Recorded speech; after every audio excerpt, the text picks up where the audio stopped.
In today's video, what's actually selling out there within the Toronto real estate market and the GTA real estate market? As always, I'm going to combine what I'm seeing on the ground and the numbers to give you the best answer to that question. Hello everyone, this is Sam from SaberiSixRealEstate and Remax Realtron Realty Inc. As always, back with another video for you guys here today. If you're new to the channel, welcome. My name is Sam, a Toronto real estate agent working across the GTA with buyers and sellers, many of whom I have been lucky enough to meet through this channel. If you're new to the channel, on this channel we like to discuss all things Toronto and GTA real estate market oriented, market stats, market trends, market facts, building reviews, buyer advice, seller advice, pre-construction previews. So if any of this content or any of these videos speak to you, feel free to subscribe, comment, rate, and review, or you can find my contact information in the description box with regards to where you can get in touch with me with any further inquiries. Anyways, there is no question about it right now that the Toronto and the GTA real estate market is at quite a weird point, because many people had predicted by this time we would be looking at a totally decimated market where prices would be down 50% from peak market conditions. Now, prices have substantially dropped year over year. There's no question about that. And even now, as we speak, we're still in a much cooler market on a year over year basis. But as we enter into the spring market and in the beginnings of 2023, we have experienced thus far a short resurgence, a upswing in the market, an upswing that is kind of picking up steam. Now, let me split the two, because there is definitely a different thing happening with regards to residential freehold properties with regards to the Toronto real estate market as opposed to condominiums. Right now, freehold properties, whether you're talking about townhome, semis, and detached, I would probably have to say particularly detached and townhomes within the Toronto and GTA real estate market in the central areas. So we're really considering Toronto Central, Richmond Hill, central portions of Markham, central portions of Vaughan. Well, the freehold detached market right now for those areas is quite hot, especially if you have a proper property. Now, this is not to say that prices are at levels where we were seeing last year. Once again, to be very clear, year over year, properties are still selling far below what they would have sold last year. But the bidding war succession rate has increased a bit. And as a result, consequently, it has indicated a upward pressure on prices. Whereas with condos, the story is a bit different. With regards to condos right now, you're really looking at two markets. Why do I make that distinction?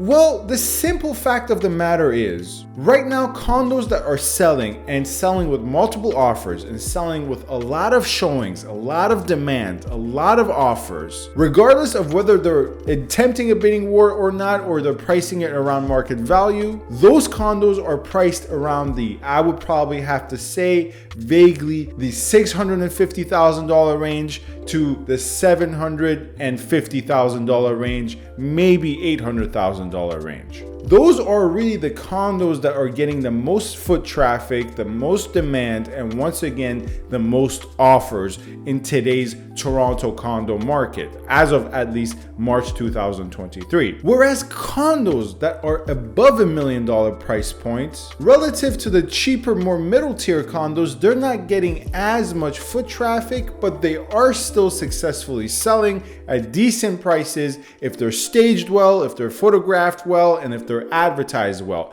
The key distinction here is, though, for those condos, the $1 million price point plus condos, bidding strategies are not working. And if you are a current condo owner who is looking to sell a condo that is around that range or even higher, upwards of the $1.5, $1.6 million price point condos, the worst mistake you can make in today's market is attempting a bidding war, because I am seeing, whether I'm looking into downtown Toronto or midtown Toronto or part of the Scarborough Bluffs or in Mimico, most of the failed bidding attempts occurring for condominiums are those that are valued around fair market value above $1 million price point. Bidding wars are mainly working for the middle tier condominiums in the $600,000 to $700,000 range, whereas bidding wars for condominiums above $1 million price point are more often than not failing. Now, there are a couple of key factors here that we have to take a look at to assess where we're headed, because we're approaching the spring market. In some ways, we are already in the spring market. And there are three major trends that we have to assess,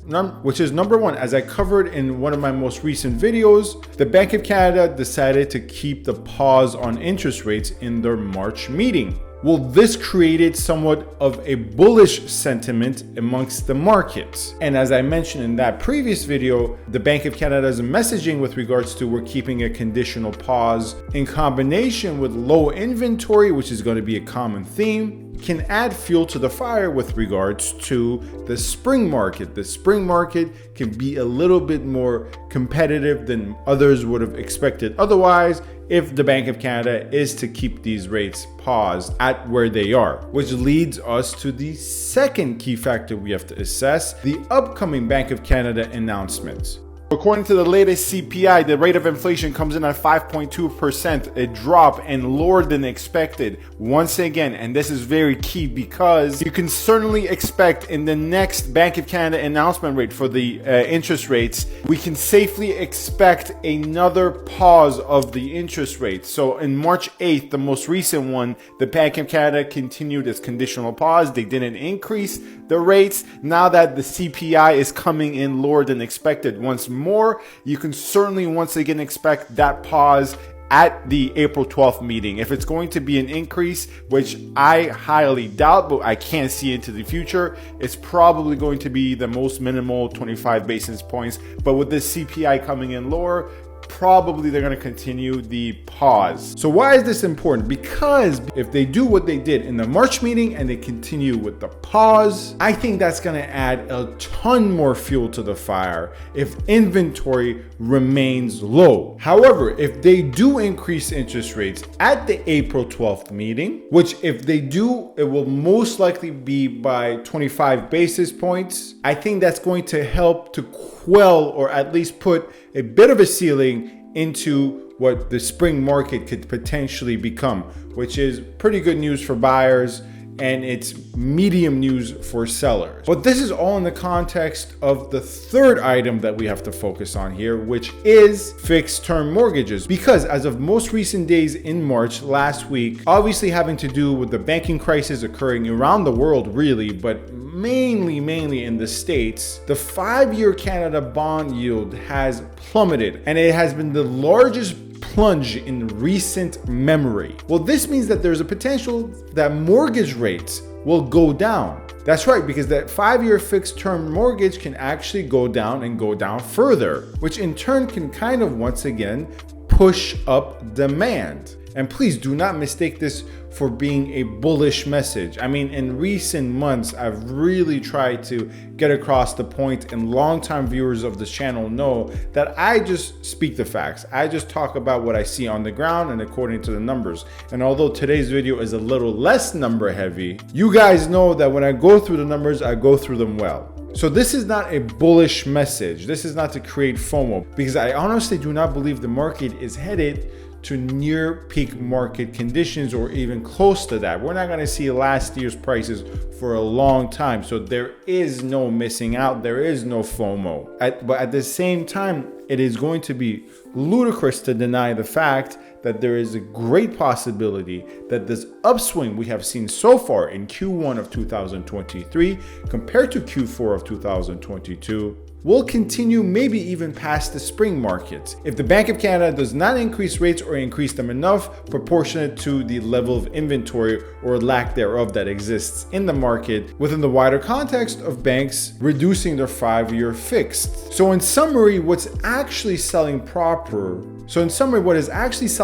for freehold detached with multiple offers selling above asking, obviously because it's a bidding price, so that's a bit misleading, but selling well in a competitive state are mainly detached and townhomes within the central areas of the GTA And with regards to condos in the middle tier, in the middleweight area, in the 600s, 700s are selling successfully at bidding, while condos above the $1 million price point are still selling well with the right pricing strategy, with the right market knowledge in the right hands, and with the right marketing are still selling very well. But the only place they're failing is when the sellers or the seller's agent are attempting bidding wars. I have a lot of exciting content coming out. I'm just waiting for the weather to get a bit better. And also I'm gonna return the long-awaited pre-construction preview. I don't think I've done a pre-construction preview.